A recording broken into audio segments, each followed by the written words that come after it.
So far in the year 2020, what has your spiritual posture been like? Your spiritual posture, and you're probably wondering, John, what in the world are you talking about? My spiritual posture. Well, keep in mind, we're in a series that I've entitled The Resolution to Run / Home Field Advantage. The writer of the book of Hebrews portrays the Christian life as a sporting event. I know that may seem shallow, but that's what he does. He says our Christian life is like a foot race down inside a stadium, and we're supposed to run the race that's been marked out for us. He tells us to throw off everything that hinders and the sin that so easily entangles so that we can run this race that God has marked out for us. And he tells us to fix our eyes on the author and perfecter of our faith, Jesus Christ. So he's got us down on the track. He's got us running. So I want your spiritual posture in the new year to be like this. Stretching out like a runner, running on the last part of the track. And you're getting closer and closer and closer to the finish line, because you're closer to that finish line right now than you were yesterday. We're all getting closer and closer to the quote-unquote finish line, and God wants us to run with all of our might. So I hope your spiritual posture this year will be, this, but also stretching forward. Notice too, in this series in Hebrews chapter 12, the writer tells us that we're surrounded by a great cloud of witnesses. In other words, as you run, you're surrounded by all these people in the stands who are the example for us as we run. Now, metaphorically, at the very least, metaphorically, they're watching us. Some people say they're literally watching us. Personally, I really don't know, but they are in the stands according to the text, and they're there to cheer us on at the very least by their example.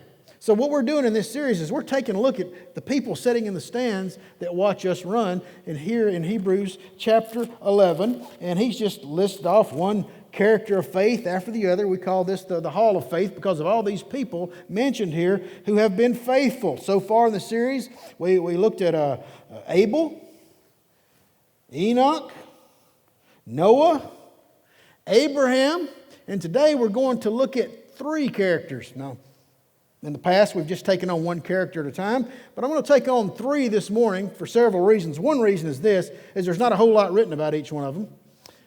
And second of all, the theme is pretty much the same with each character that's mentioned. So let's take a look at Hebrews chapter 11, and our text from Hebrews, our main text will be Hebrews 11, 20 through 22.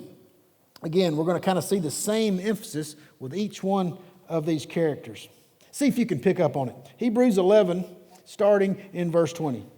By faith, Isaac blessed Jacob and Esau in regard to their future. By faith, when he was dying, blessed each of Joseph's sons and worshipped as he leaned on the top of his staff.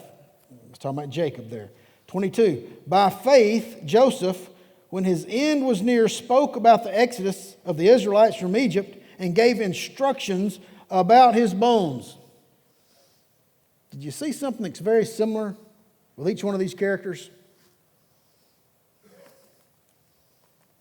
Okay, I'll tell you what it is. All 3 of them are about to die. All 3 of them are pretty much on their deathbed. They're focused on the future. I'm going to say they are looking beyond death's door to the future blessings of God. So even though they're about to leave this world, their focus is on what God's going to do beyond their life at that particular time. So let's start with Isaac. In faith, he blesses his sons. You probably know the story of Jacob and Esau. He blesses them in regard to their future. Now, what is a blessing? Well, in a sense, a blessing is the opposite of a curse. You know, a curse is wishing something terrible on somebody, but a blessing is wishing something favorable upon somebody. But in that day and time, it refers to speaking or verbally declaring God's favor and goodness on another. In Old Testament times, it was usually the father who declared God's blessings on his children as he neared death.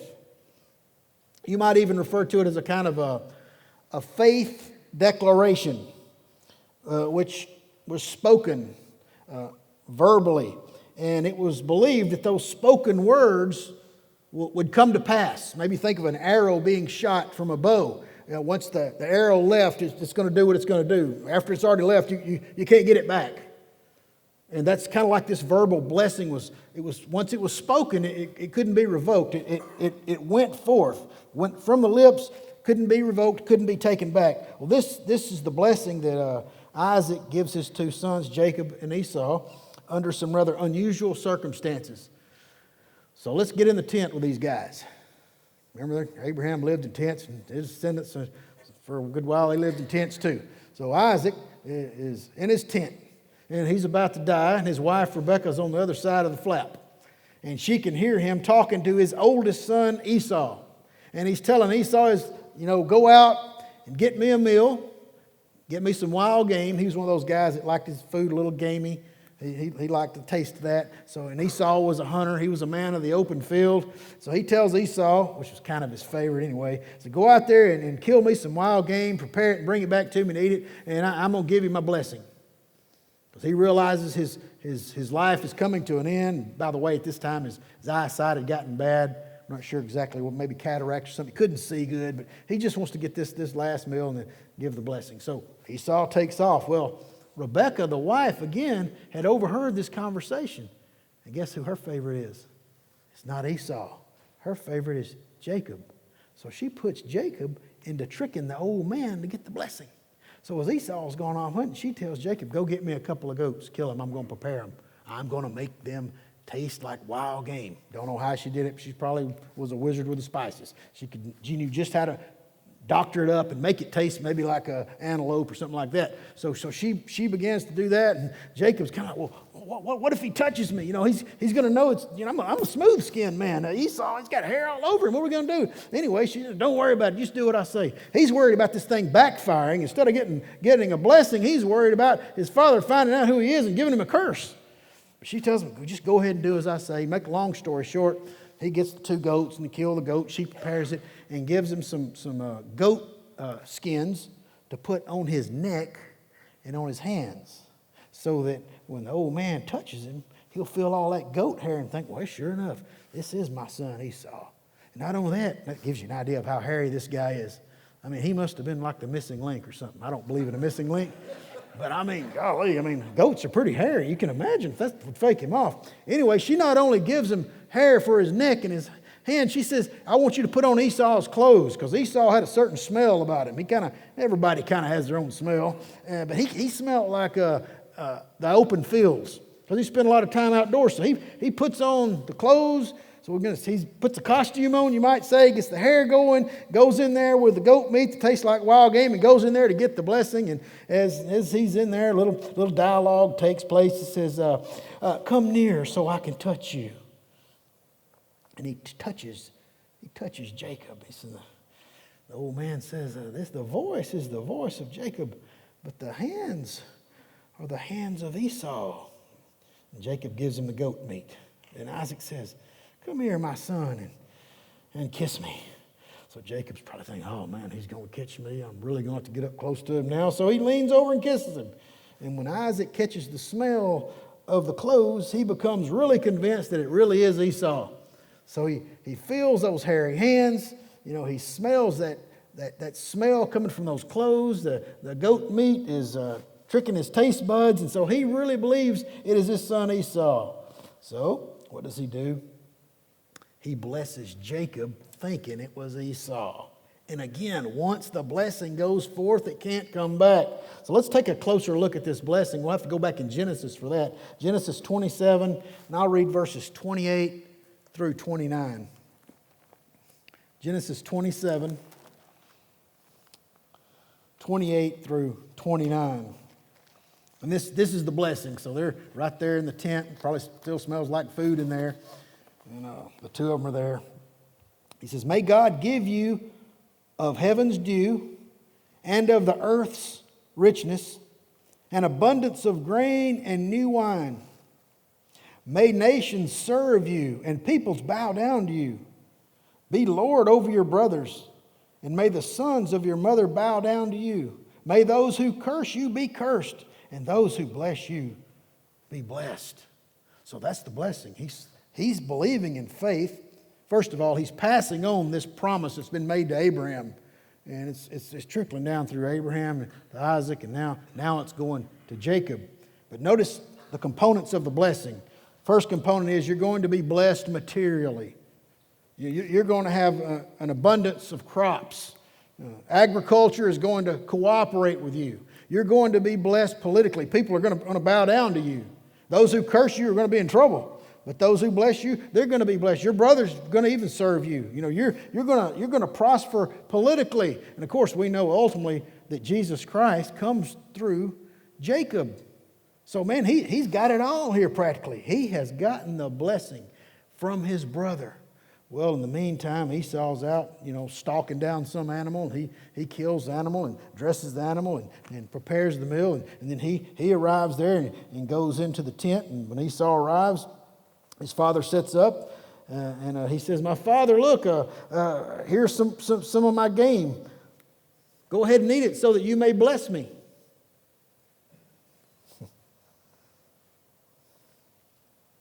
Isaac says, "Who are you?" Man, imagine what that was like. I was thinking, he's getting dementia. Who are you? My grandmother asked me that once. It was kind of sad. I kind of thought of that. Who are you? He answers, "I'm your son. Your firstborn, Esau." At this, Isaac trembled violently and said, "Who was it then that hunted game and brought it to me? I ate it just before you came and blessed him, and indeed he will be blessed." Man, at that, Esau burst out in a loud and bitter cry and said to the father, bless me, my father." And he was weeping and crying, but nothing could be done. Isaac figured out that Jacob had come in and deceitfully taken the blessing. Esau continues to weep and wail, and he wants a blessing, so he does give him a little something. You might say he throws him a bone, maybe a little crumb if you want to look at it that way. Genesis 27:39. Look over a few verses. Verse 39, his father Isaac answered him, "Your dwelling will be away from the earth's richness and away from the dew of heaven above." That is the opposite of what Jacob's going to get. He's going to be in a place of abundance, a place of dew, a place where crops will grow. This guy's going to be away from the dew of heaven, away from the abundance of the earth. I mean, he's going to, later on we know him and his descendants lived in a place called Edom, which is a dry and a barren place.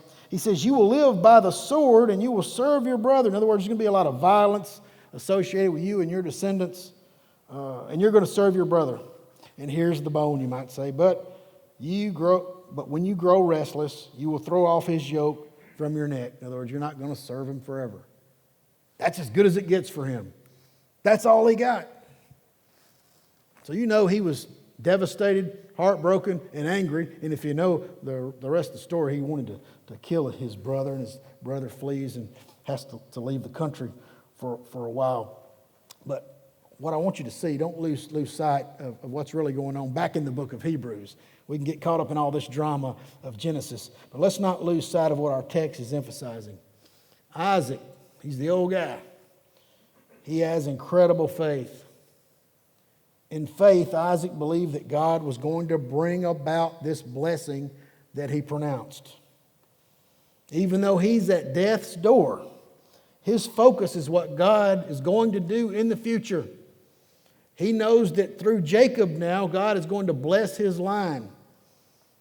In fact, the world today has been blessed through him because of Jesus.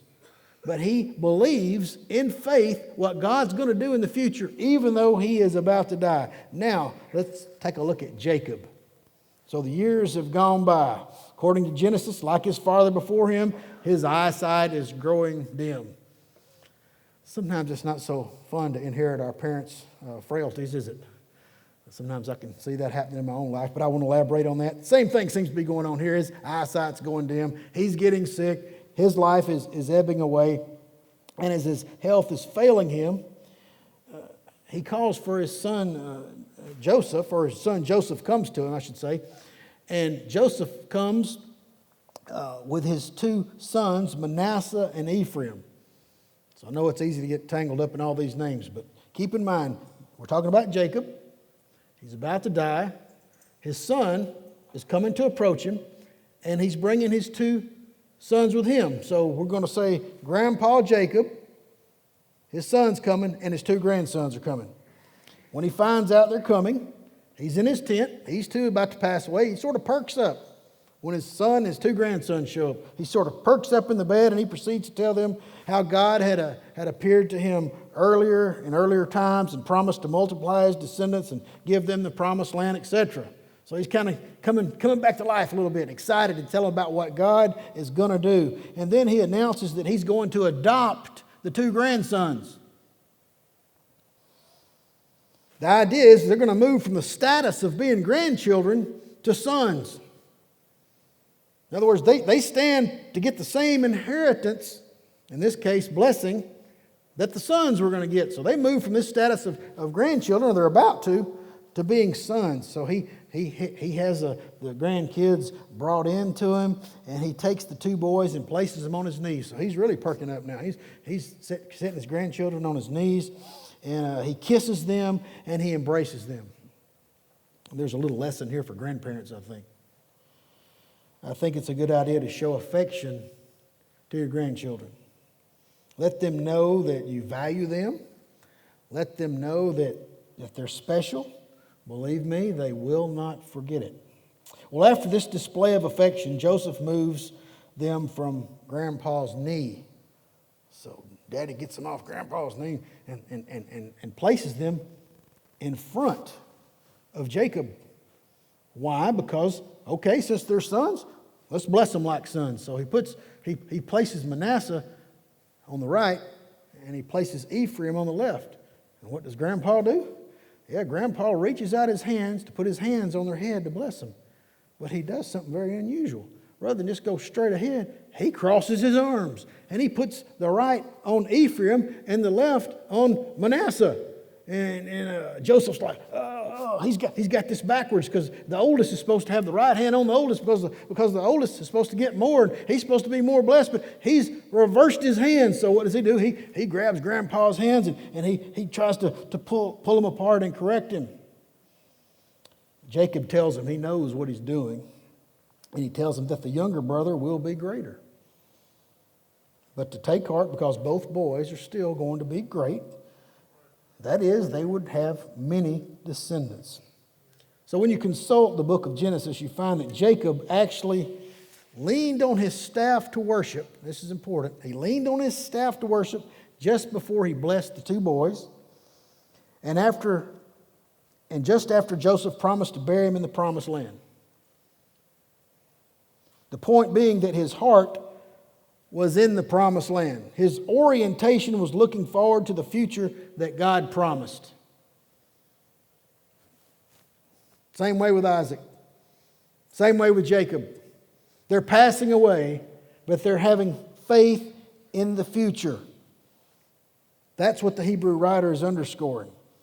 Even though he's at death's door, his focus was on what God was going to do in the future. Next person mentioned, the Hebrew writer also mentions Joseph. He's about to die. Just before he passed away, he made his brothers swear on an oath that they would take his bones out of Egypt to the promised land where God was going to eventually lead them. After Joseph died, he was embalmed, wrapped up like a mummy, and placed in a coffin. And they stored his mummified body somewhere for about 400 years until the Exodus, when Moses brought the people out of Egypt. They carried Joseph's bones with them out in the desert some 40 years. You might say it was an extended funeral procession. Lasted a long time, but he was concerned about his bones.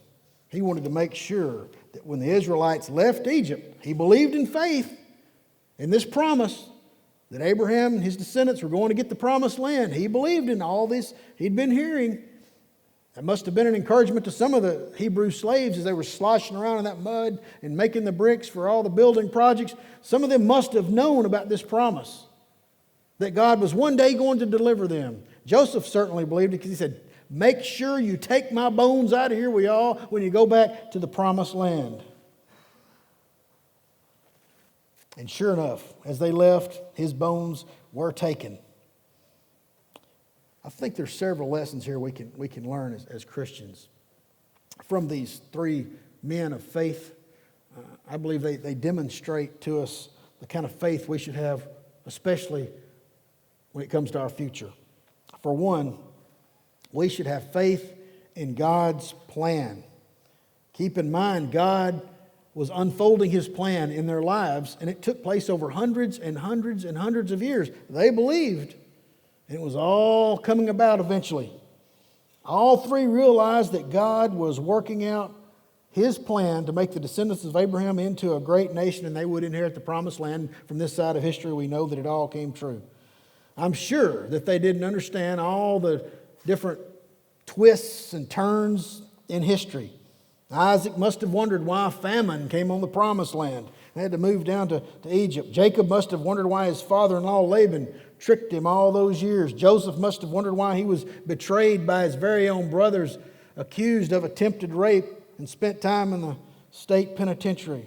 Nevertheless, they all had faith in God's plan, even though they didn't understand how it was all unfolding. And I believe we as Christians today should have faith in our God and have faith that He has a plan that's unfolding in our world today. I'm here to tell you, I certainly don't understand all the twists and turns in history. I wonder myself how it's all going to play out. Just from our country's perspective. You know, I see militant Islam, it seems, on the rise around the world, bent on killing innocent people. I see them training their children to be killers.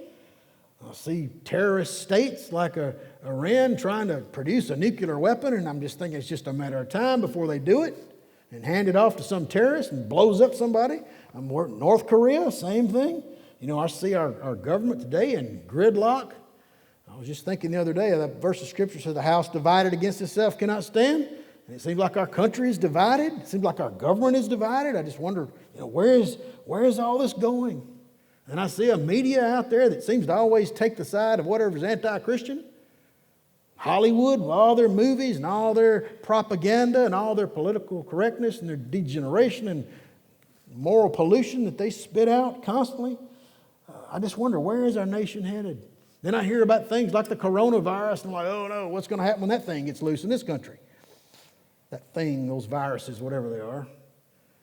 You just wonder, where is all this headed? Where's our nation headed? I'm not sure, but I know this, God has a plan. And He's working out His plan. And we should have faith in His plan.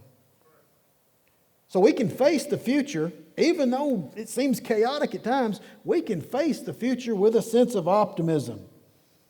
That things are going to work out. God is in control. You know, I've heard people kid around and say, I'm not a premillennialism. I'm not into premillennialism or postmillennialism. Or I'm into panmillennialism. It's all going to pan out in the end. Well, it is, just so you realize that God's going to cause it to pan out. There is light at the end of the tunnel. It's not a freight train. It's Almighty God.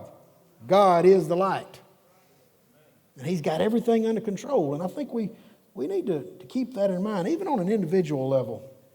Maybe you're going through some difficult times right now. Maybe things really don't seem to make sense. You don't know how they're going to turn out. Maybe you've entered into a kind of famine where the blessings are scarce. Maybe you're having family trouble. Maybe you're having some type of relational trouble. Maybe you've been falsely accused or treated unjustly. I want to encourage you to have faith in God's plan. I really believe God has a plan for your life. I believe He has a plan for you just as He had a plan for Isaac, Jacob, and Joseph. And no matter how difficult times may be, even when they don't make sense, I want to encourage you to trust in God's plan. His plan will ultimately work for your good. Romans 8:28. I love this passage. And we know that in all things, what's all things? All things. Good things and the bad things. God works for the good of those who love Him and have been called according to His purpose. So if you love God and you've answered His call on your life, you can rest assured that all things are working for your good. Even if it doesn't make sense, you don't understand this twist and that turn and why this person did that and why this situation cropped up, you can rest assured that it's all going to come together ultimately for your good. But a person that doesn't love God can't claim this promise. If you don't love God, things aren't working for your good. If you haven't answered His call on your life, it's not working for your good. But if you love God and you're serving Him with all your heart, soul, mind, and strength, rest assured you have hope. Things are working toward your good. Have faith in God's plan. Be optimistic. Second, we should have faith in God's promise. The patriarchs, Abraham, Isaac, Jacob, etc., these three we're talking about today and beyond, they had faith in God's promise that one day He was going to put them in that promised land. That was their focus. Why do you suppose the Hebrew writer that we're looking at, the main text we're looking at today, why did he bring up these three characters we're looking at today here in Hebrews 11? What is he driving at? What's the message he's trying to convey? Well, I think we see the message in Hebrews 10, 36 through 39. In the passage, it precedes Hebrews 11 that we're in today, and I'll kind of get to the gist of it. These people in his original audience were Jews who had converted to Jesus Christ, but because they were feeling persecution from fellow Jews that weren't Christians, they were about to go back into Judaism. So the Hebrew writer is writing this passage that we're looking at today. He's writing to them saying, look, don't shrink back. Don't give up. Persevere. Keep your focus. Remember, you're headed toward the promised land. And what is the promised land? Well, ultimately, the promised land was a symbol of the promised land of heaven itself. You know, even us today, physically you might say we're in Egypt. Egypt was an evil place. This world's an evil place. So physically we're in Egypt, but our heart should be in Canaan. Our heart should be in the promised land. Our heart should be in heaven itself. We should be focused on our future blessings that are coming our way. All things are working to your good ultimately when you get to heaven. So we're headed somewhere. God has a plan for us. God has a promise for us. And we need to keep that in mind as we go through this world. And just one more idea here. Just as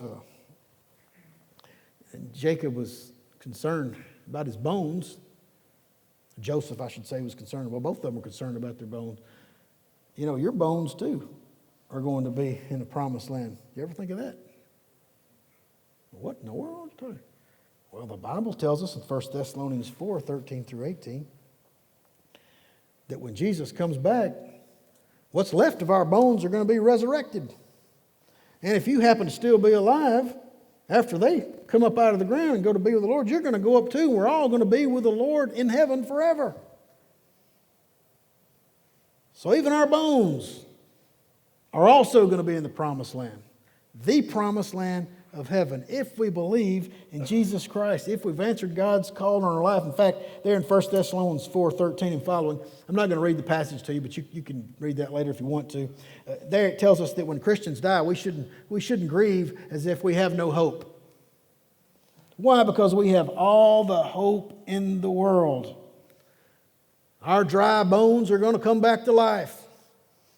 If you happen to be alive, your live bones are going to be transformed in a flash, in the twinkling of an eye. And we are going to be in the Lord, with the Lord forever in the promised land of God. So may we all be like Isaac, Jacob, and Joseph and look beyond death's door to our future blessings in Jesus Christ. Hi there, I'm John Wagnon, minister of New Discovery Christian Church here in Hernando, Mississippi. And I want to thank you for visiting our YouTube channel. I do hope you enjoy the sermons, and I hope the Lord builds you up through His Word. as I do my best to present it to you. If you're ever in the area, feel free to drop by and check us out live and in person. Once again, thank you for checking out our YouTube channel.